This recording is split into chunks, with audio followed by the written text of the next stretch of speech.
$4.300, grité con la voz quebrada mientras el teléfono temblaba entre mis dedos.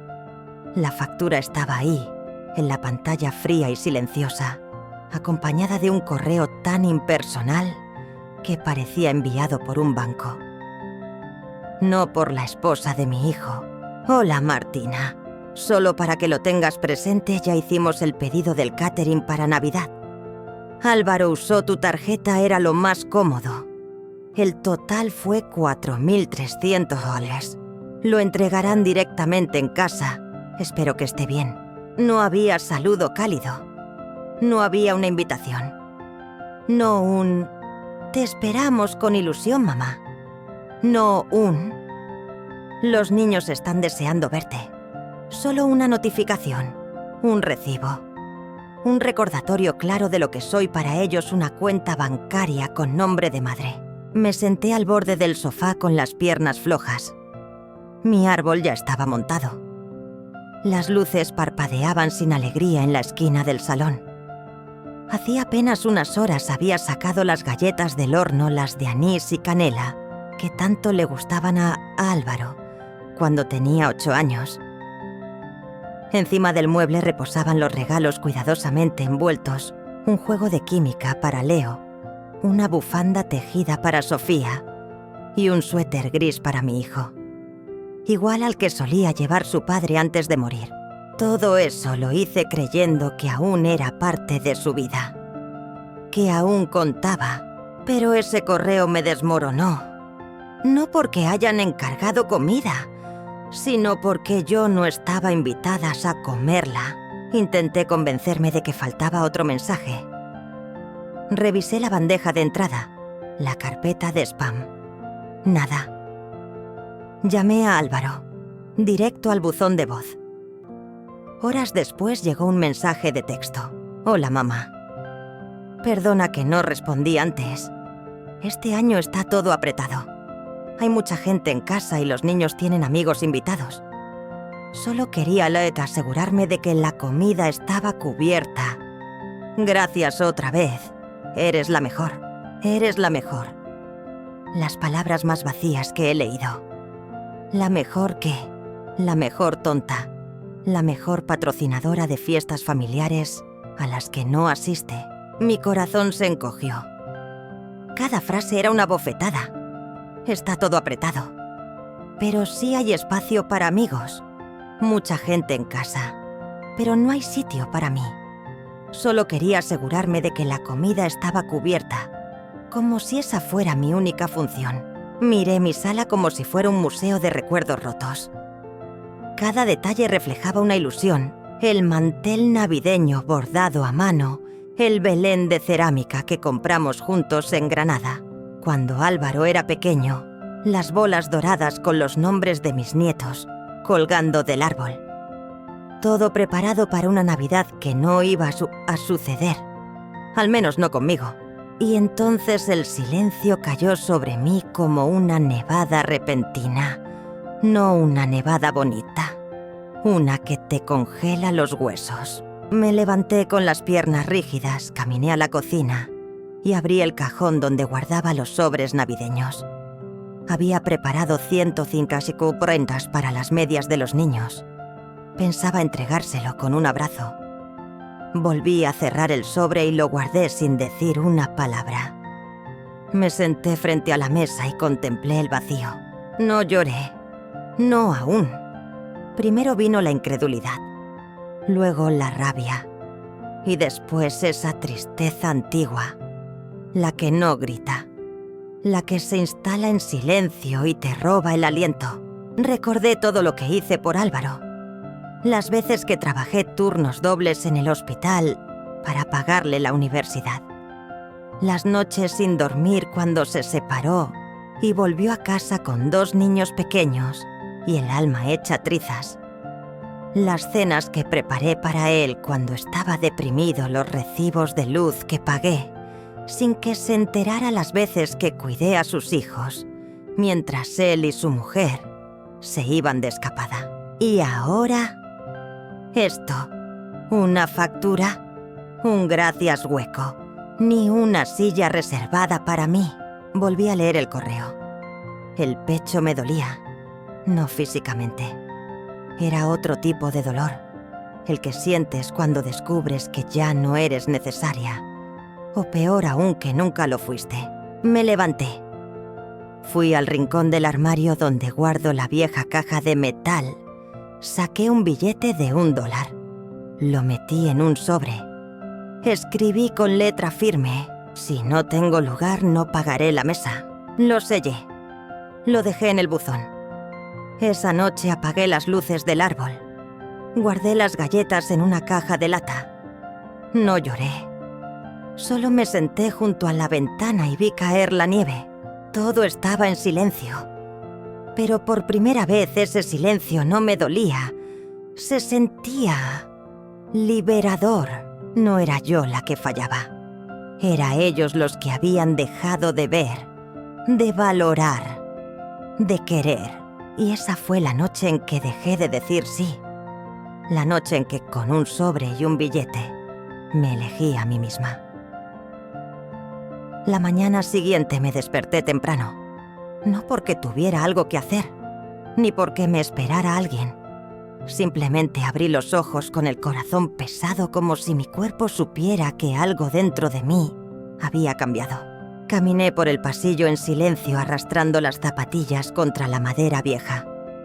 El olor a canela aún flotaba en el aire, como si se resistiera a aceptar que esas galletas ya no serían entregadas ni recibidas con sonrisas. La casa parecía más grande esa mañana, no por el espacio, sino por el vacío. Un vacío que no era físico, era el eco de una vida que entregué por completo y que ahora me devolvía nada. Me senté en la cocina con una taza de café, pero no tenía sabor. Todo parecía perder sentido de golpe. Años, décadas, todo lo que hice, todo lo que fui, parecía haberse convertido en un número de cuenta, una tarjeta útil, una voz silenciosa, un nombre que ya no significaba nada. Volví a leer el mensaje de Álvaro. Lo tenía abierto en la pantalla del móvil, como si no pudiera creer que esas palabras vinieran de él. Gracias otra vez. Eres la mejor. Esa frase me atravesó. No por lo que decía, sino por lo que ocultaba. El descaro de disfrazar la exclusión con cortesía. De usar el cariño como una moneda de cambio. Y entonces recordé. No un momento en particular, sino una sucesión de pequeñas heridas. La primera vez que no me devolvió una llamada. La vez que llevé un álbum de fotos familiares con la ilusión de compartir recuerdos, y su mujer lo apartó diciendo: Álvaro no es muy de cosas sentimentales. Y él simplemente asintió. Recuerdo cómo me dolió aquello.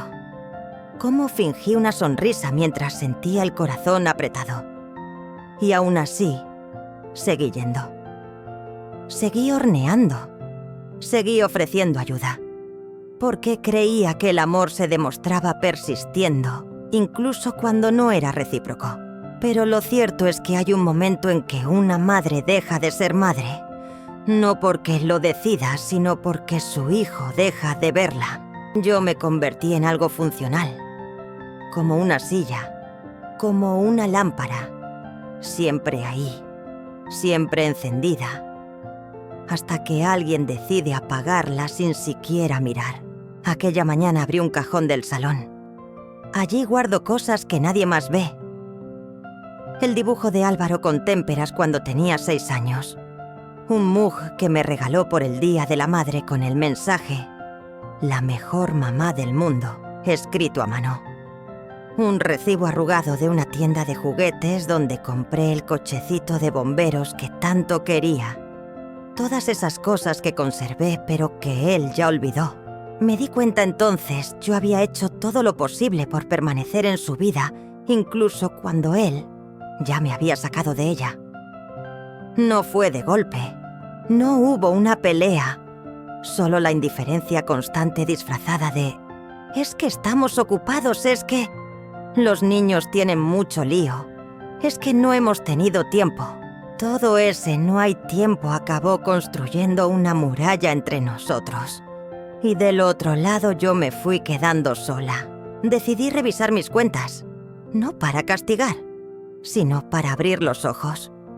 Descubrí que seguía pagando parte del seguro de su coche, que mi tarjeta estaba como respaldo en la matrícula de la escuela de Leo, que todavía tenía activa la suscripción a la plataforma educativa que usaban sus hijos.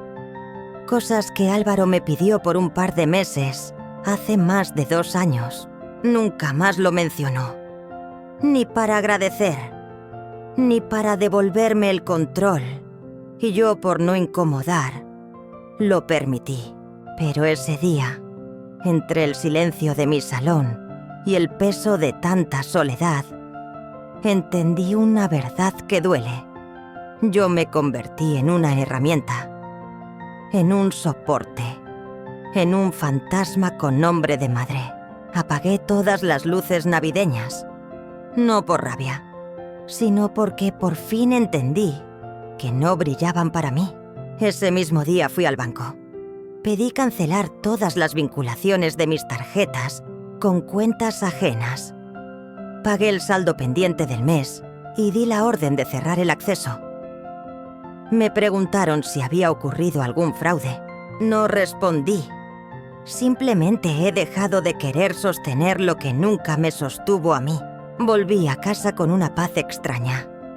La misma que siente alguien que ha cerrado una puerta sin dar un portazo, solo girando la manija con dignidad. Esa noche recibí un nuevo mensaje, esta vez más directo. ¿Cancelaste el pedido del catering? ¿Por qué hiciste eso sin avisar? Sin mamá. Sin... ¿Estás bien? Solo reclamos. Como si yo fuera una secretaria que olvidó organizar un evento. No respondí. Dejé que el teléfono sonara, que las notificaciones se acumularan. Porque por primera vez en muchos años no me sentía culpable por no complacer.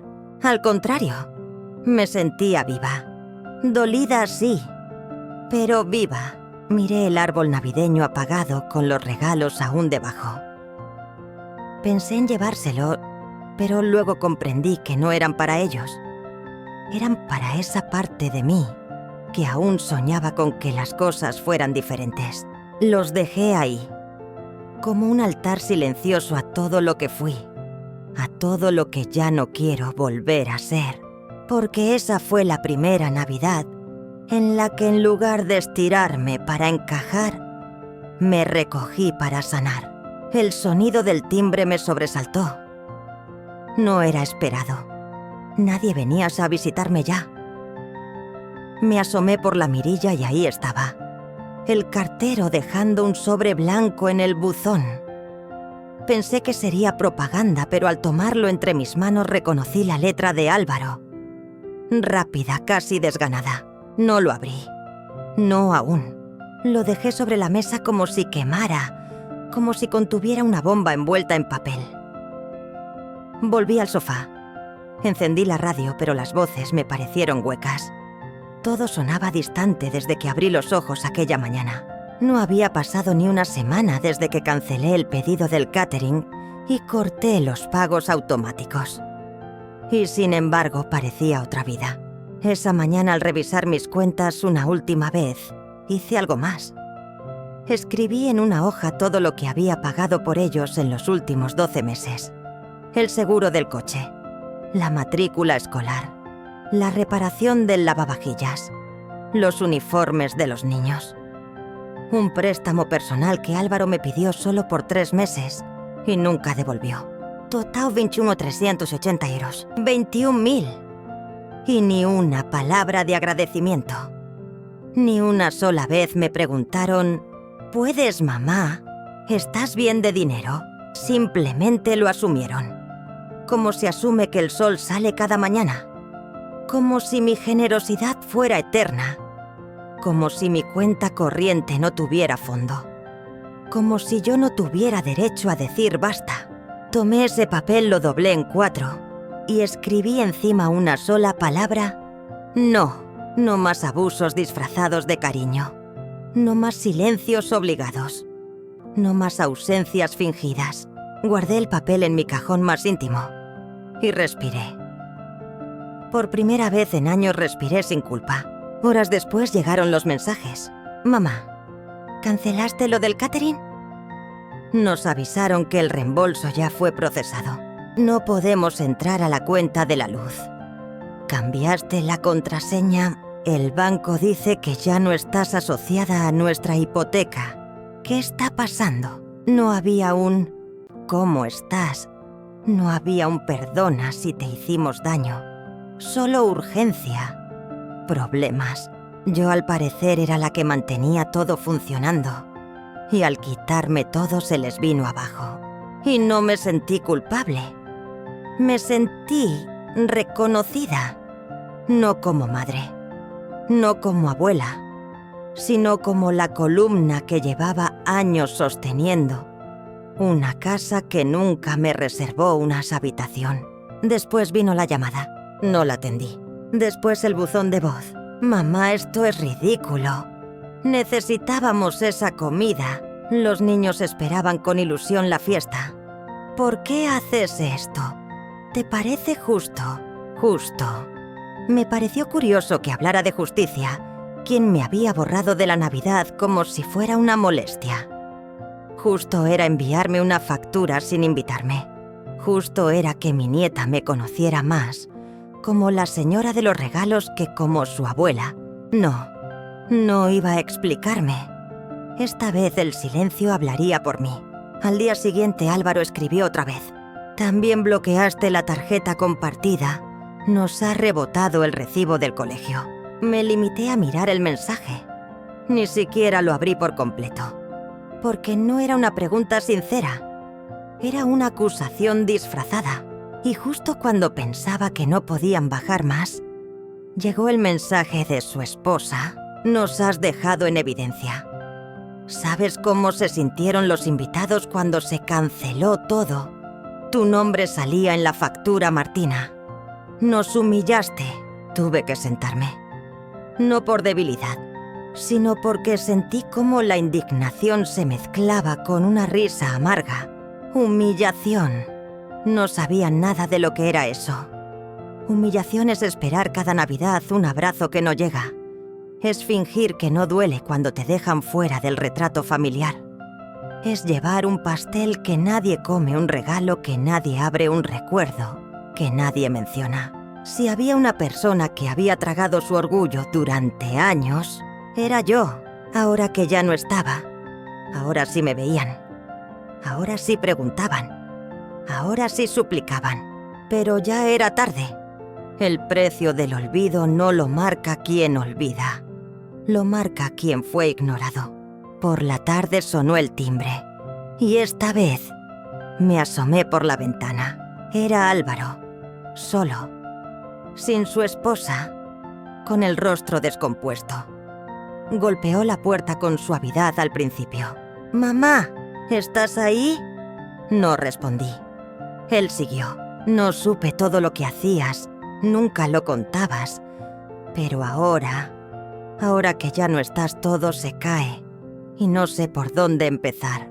Sus palabras eran torpes, temblorosas, y aún así no abrieron la puerta. No porque no pudiera, sino porque yo ya no quería. No más disculpas a medias. No más llantos cuando el sistema se cae. No más apariciones cuando necesitan algo. Me quedé tras la cortina con el corazón latiendo despacio. No de dolor, sino de firmeza. Estaba aprendiendo a vivir sin ellos. Y aunque dolía, también sanaba. Cuando se fue, el silencio quedó más espeso, pero también más mío. Y por primera vez, no tuve miedo de él, porque en ese silencio escuché algo que llevaba años apagado. Mi propia voz. Una voz que decía, «Basta». Una voz que decía, «Ahora sí». Una voz que no gritaba, pero que se escuchaba clara. «Merezco algo mejor», grité en silencio. No con la voz, sino con el cuerpo. Ese tipo de grito que te parte por dentro, que no tiene sonido pero sí consecuencias. Ese que viene después de años de decir sí, mientras por dentro todo era no. Después de esa última visita de Álvaro a mi puerta, cuando no abrí, cuando no cedí, el infierno se desató. Primero fue la esposa. Publicó un mensaje en sus redes sociales. Un texto largo lleno de frases, cuidadosamente construidas para manipular. A veces quienes más deberían estar son los primeros en marcharse. La familia debería ser apoyo, no castigo. No mencionó mi nombre. No hacía falta. Las respuestas no tardaron en llegar. ¡Qué valiente eres! ¡Qué injusta tu suegra! Hay personas que solo saben herir. Y ella, como una actriz ensayada, respondía con corazones y frases de autoayuda.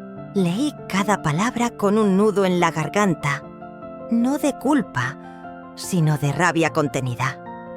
Yo, la mujer que se quedó noches enteras cuidando a sus hijos, la que planchó los uniformes del colegio cuando ella estaba enferma, la que se levantó a las 3 de la mañana porque el bebé no deja de llorar. Ahora era la villana, la ausente, la ingrata.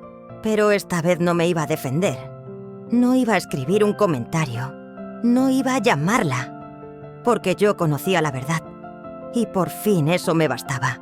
Los mensajes de Álvaro se multiplicaban. Primero eran intentos de diálogo. Luego, súplicas. Después reclamos. Hasta que finalmente llegaron las amenazas disfrazadas. ¿Vas a dejar que los niños crezcan pensando que su abuela los abandonó? No quiero tener que explicarle a Leo por qué no viniste a su función escolar. Esto no tiene sentido, mamá. Siempre fuiste tú la que nos unía. Ahora te vas a rendir. No era amor. No era remordimiento. Era manipulación, pura y cruda. Querían que volviera al mismo sitio, a ser útil, a pagar, a calmar, a callar, pero ya no podía. Ya no quería, porque había algo que estaba creciendo en mí desde aquel sobre con el billete de $1, el derecho a no ser explotada. Unos días después recibí una carta, no de Álvaro, ni de su esposa, era de Sofía, mi nieta mayor. La sobre tenía pegatinas de estrellitas y su letra aún temblorosa me arrancó un suspiro. Abuela Martina, te echo de menos. Papá dice que necesitas pensar, pero yo creo que estás triste. Yo también estoy triste. Hice una obra de teatro en el cole.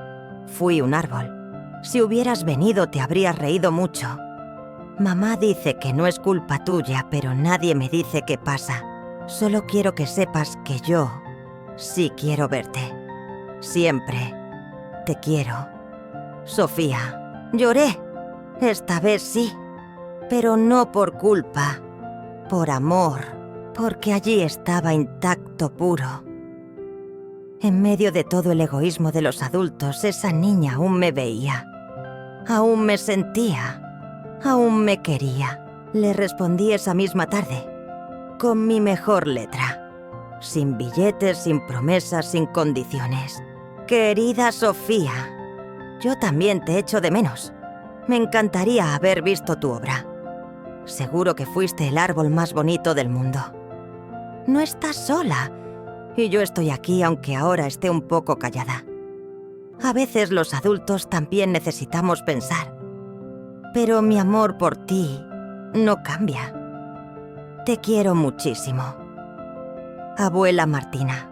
Guardé la carta en un sobre celeste, la llevé al buzón con las manos temblorosas, y al cerrarlo sentía algo dentro de mí derrumbarse y reconstruirse al mismo tiempo. Los días pasaban lentos. El silencio en casa era distinto. Ya no era ese que ahoga, sino uno que acompaña. Ese que se sienta a tu lado y te recuerda que no estás huyendo, estás volviendo a ti. Encendí velas. Escuché vinilos antiguos. Fui a la biblioteca del barrio. Me apunté a un taller de escritura para mayores. Allí conocí a Pilar, una mujer de 80 años con el alma más joven que he visto. Me escuchó, me abrazó, me dijo: «No estás sola, solo estás cansada de ser usada». Y tenía razón. No era tristeza lo que sentía, era cansancio acumulado. Cansancio de justificar a los que no me respetaban. Cansancio de poner la otra mejilla. Cansancio de esperar que me vean.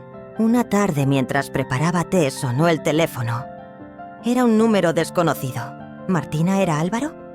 Su voz sonaba diferente, más baja, más contenida. He leído la carta de Sofía. La dejó sobre la mesa. Pausa.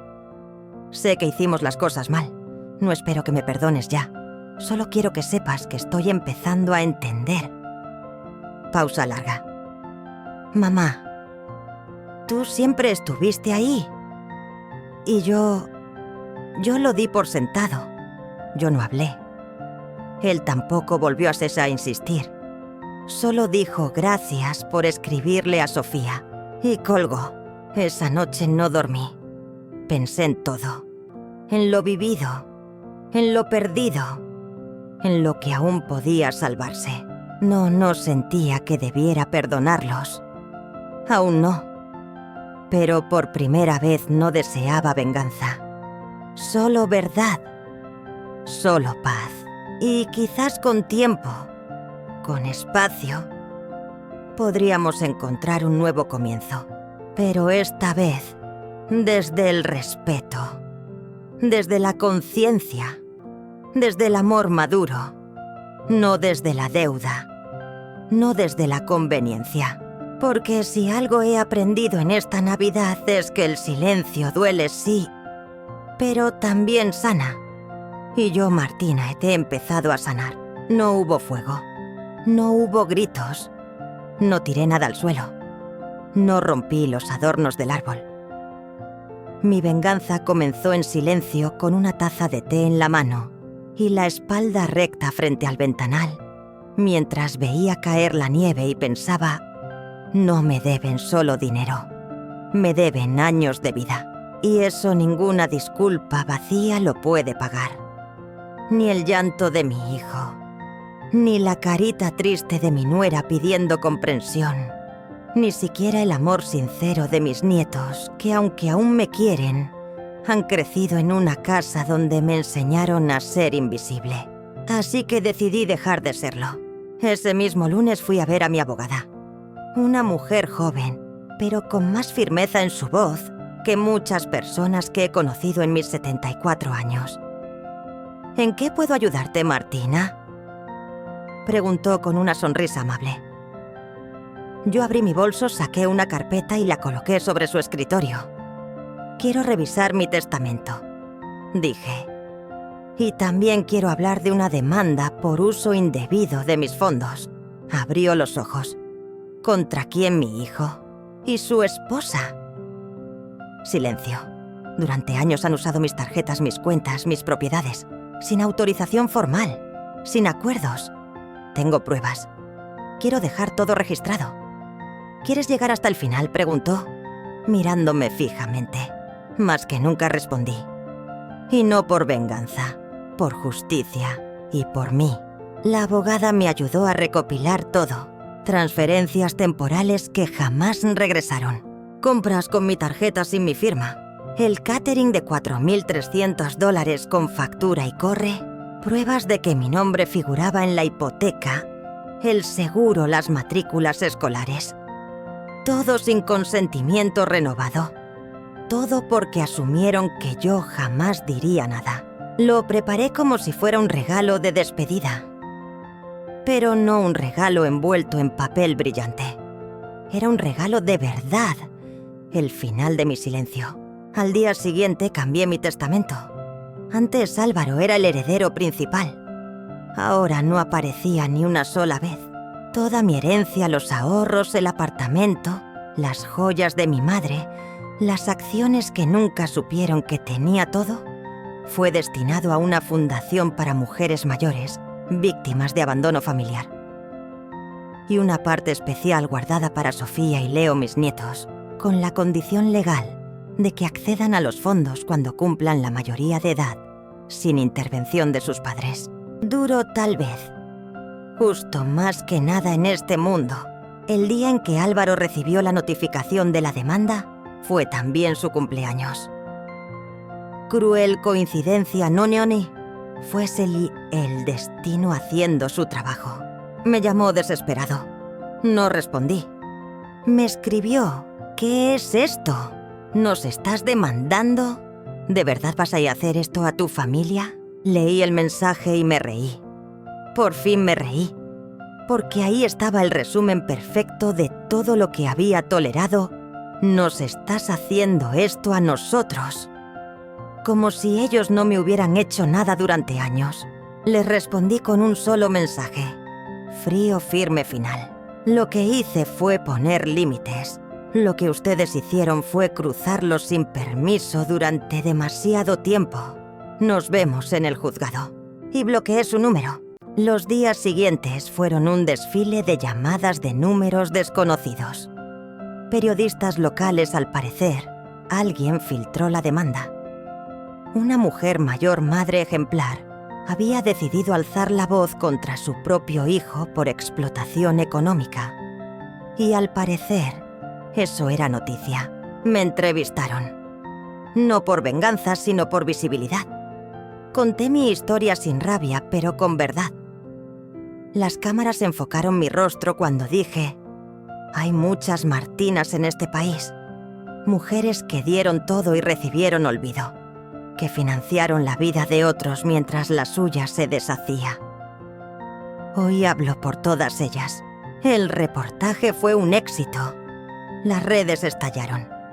Mensajes de apoyo. Cartas a mi buzón. Vecinas que antes no sabían ni mi nombre ahora me abrazaban por la calle. No me convertí en celebridad. Me convertí en voz. Una que por fin se escuchaba. Una tarde, mientras caminaba por el parque, vi a Sofía sentada con su padre en un banco. Al verme se levantó corriendo y me abrazó. Abuela, te extrañé. Yo también, mi niña. Álvaro me miró desde lejos. No dijo nada. Ni una palabra. Sus ojos, sin embargo, lo decían todo: culpa, derrota, vergüenza. Yo no sentí placer en su humillación. Sentí justicia. Una justicia que no siempre llega, pero que cuando lo hace, sana lo que parecía imposible de curar. Un mes después, el juez falló a mi favor. La familia Martin, porque ahora los llamaban, así como si yo no perteneciera, debía reembolsarme más de $25,000, además de los gastos judiciales. Su historial crediticio quedó manchado. Su imagen pública tambaleante. La casa que tanto presumían ahora estaba en venta. ¿Y yo? Yo seguía sentada junto a mi ventana con mi té caliente, mis libros abiertos y mi paz intacta. La Navidad siguiente fue diferente. No hubo regalos para otros. No hubo galletas para nietos que no venían. Pero hubo algo nuevo: un mantel blanco, una vela encendida y una cena preparada solo para mí. Encendí la radio. Puse boleros. Brindé por mi dignidad. Y susurré para mí misma: tú vales más de lo que ellos supieron ver. Porque al final la verdadera venganza no es destruir al otro. Es reconstruirte a ti misma tan fuerte que el que te hizo daño tenga que ver cómo brillas sin él. Y yo, Martina, brillo ahora más que nunca.